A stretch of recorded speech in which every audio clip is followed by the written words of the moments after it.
Hello दोस्तों, कैसे हैं आप सब। आज मैं आपसे बात करने वाली हूँ कि सनफ्लावर प्लांट को आपको गमले में कैसे लगाना है और कैसे ये प्लांट आपका अच्छे से चल सकता है, ज़्यादा से ज़्यादा फूल दे आपको और ज़्यादा से ज़्यादा इसकी ब्रांचेज़ हों जिससे ज़्यादा से ज़्यादा कलियाँ बने। तो कई लोगों का कहना होता है कि वो प्लांट नर्सरी से लाते हैं। इस तरह से देखिए, मैं अभी ये प्लांट लेकर आई हूँ 3 दिन पहले। तो कई लोगों का कहना होता है कि वो नर्सरी से लाकर प्लांट लगाते हैं तो उसके बाद उनका प्लांट ख़राब हो जाता है। खासकर ये सनफ्लावर प्लांट बहुत जल्दी ख़राब हो जाता है। तो मैंने इस पर एक सेपरेट वीडियो बनाया हुआ है कि प्लांट को नर्सरी से लाने के बाद कितने दिन बाद लाना है, कैसे लगाना है, कैसे रखना है। उस पर मैंने एक अलग से वीडियो बनाया हुआ है, उसका लिंक मैं दे दूँगी, तो आप वो देख लीजिए अगर आपके साथ ये सब होता है। और सनफ्लावर प्लांट को कैसे लगाना है तो वो इस वीडियो में आप पूरा देखें, ध्यान से देखें, क्योंकि कई बार ऐसा होता है कि ये प्लांट को आप नर्सरी से लाते हैं, आप कितनी भी केयर करें उसके बाद भी ये प्लांट आपका अच्छे से चल नहीं पाता। तो उसका रीज़न क्या है वो मैं आपको बता दूँ। सबसे पहले उसकी मिट्टी और खाद। कई प्लांट होते हैं ना, उसमें ऐसा अपन करते हैं कि आधी मिट्टी आधी खाद कैसे भी लगा लो उसको तो वो चल ही जाता है। लेकिन गेंदे का फूल हुआ, गेंदे का प्लांट, और एक ये सनफ्लावर प्लांट, कुछ प्लांट इस टाइप के होते हैं, एक डहेलिया वाला प्लांट। ये प्लांट ऐसे होते हैं कि के लिए हमें बिल्कुल नाप तोल कर ही खाद इस्तेमाल करना होती है। कैसी मिट्टी बनाना है तो वो सब इस प्लांट के लिए आपको ध्यान देना होगा। तो सबसे पहले मैंने अपने प्लांट के लिए जो मिट्टी ली है तो एकदम वो भुरभुरी होना चाहिए। देखिए, वेल ड्रेन होना चाहिए, उसमें पानी बिल्कुल भी सोख ना हो, बिल्कुल भी ठहरे ना। बस हम पानी दें और प्लांट के जो ड्रेनेज होते हैं, होल होते हैं, वहाँ से बाहर निकल आए, सिर्फ मिट्टी गीली हो जाए। इस तरह की आपको मिट्टी लेना है। अगर आपके एरिया की मिट्टी चिकनी है, आप ऐसी मिट्टी लाने में प्रॉब्लम हो रही है, तो आप उसमें आधी रेत मिला सकते हैं जो बालू होती है, तो उससे आपकी मिट्टी इस तरह की तैयार हो जाएगी। और इसमें जो खाद है वो कितनी लेना है तो इसमें सिर्फ आपको एक हिस्से खाद लेना है।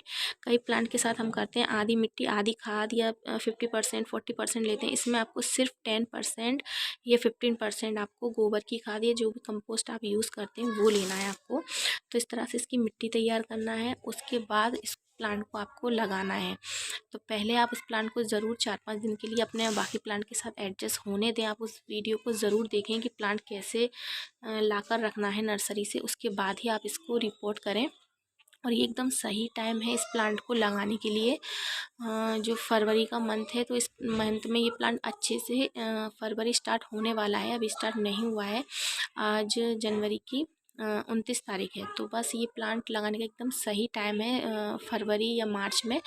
और अच्छे से ये ग्रोथ करता है और अच्छे से आपके मिट्टी में एडजस्ट हो जाता है।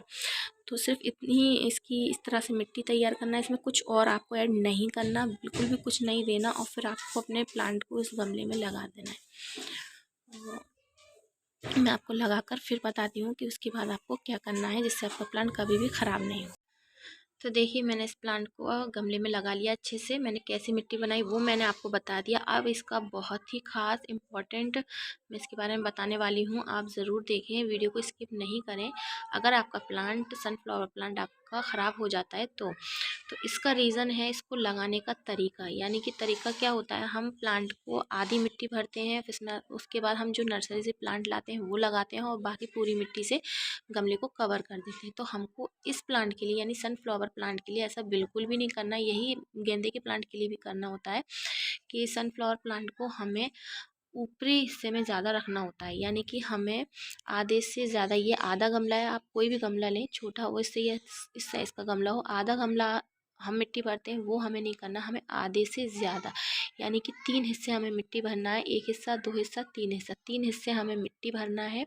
उसके बाद इस प्लांट की जड़ों को रखना है, यानी कि इस प्लांट को रखना है। उसके बाद बाकी बचे एरिया को हमें मिट्टी से कवर करना है।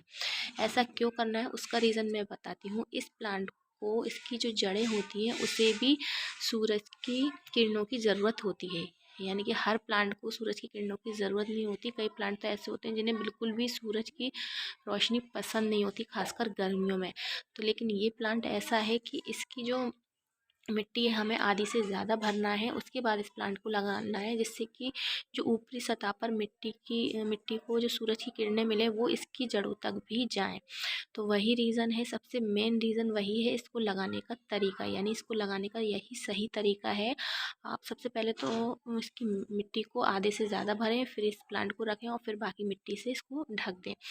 और दूसरा एक कारण है कि कई बार ऐसा होता है ना कि आप बड़े गमले में प्लांट को लगा देते हैं या बहुत ज़्यादा छोटे गमले में प्लांट को लगा देते हैं। तो आपको ऐसा नहीं करना। आपको अगर छोटा प्लांट है जो नर्सरी से हम लाते हैं, वो नॉर्मल साइज़ के प्लांट होते हैं, उन प्लांटों को आपको सिर्फ इस साइज़ के गमले में लगाना है, यानी कि 8 इंच तक, 8 से 10 इंच तक के गमले में। इससे ज़्यादा बड़े गमले में नहीं लगाना।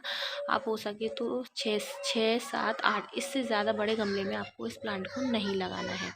हाँ, लेकिन जब प्लांट आपका 6 7 या ज़्यादा से ज़्यादा साल भर पुराना हो जाए, फिर आप उसको बड़े गमले में रिपोर्ट कर सकते हो, क्योंकि फिर वो बड़े गमले में जाने के लिए तैयार होता है, क्योंकि अच्छे से उसकी ब्रांचेस बनना शुरू हो जाती हैं, वो एक बड़ा हो जाता है, उसकी जो लाइफ है वो ज़्यादा हो जाती है। यानी कि ये प्लांट अगर आपका भी 1 डेढ़ महीने पुराना है, तो उस टाइम वो 1 साल 1.5 साल का हो जाए, तो आप उसको बड़े गमले में लगा सकते हैं। लेकिन आप नए प्लांट को लगाकर एक बहुत बड़े साइज़ के गमले में बिल्कुल भी ना लगाएं। वो भी कारण होता है कि आपका प्लांट जो है ये ख़राब हो जाता है। तो बस ये 2 चीज़ें बहुत ज़्यादा इम्पोर्टेंट है। सबसे ज़्यादा इम्पोर्टेंट यही है कि इस प्लांट को किस तरह लगाना है। तो मैंने आपको बहुत ईज़ी तरीके से बताया है कि आपको कितनी मिट्टी लेना है और किस तरह की खाद लेना है और किस जगह पर इस प्लांट को रखना है, कितनी मिट्टी में, वो सब मैंने आपको बता दिया है। तो आप बिल्कुल इसी तरीके से इस प्लांट को लगाएं, तो आपका प्लांट कभी भी ख़राब नहीं होगा, कभी भी नहीं मुरझाएगा। आप एक ही प्लांट से कई प्लांट तैयार कर लेंगे।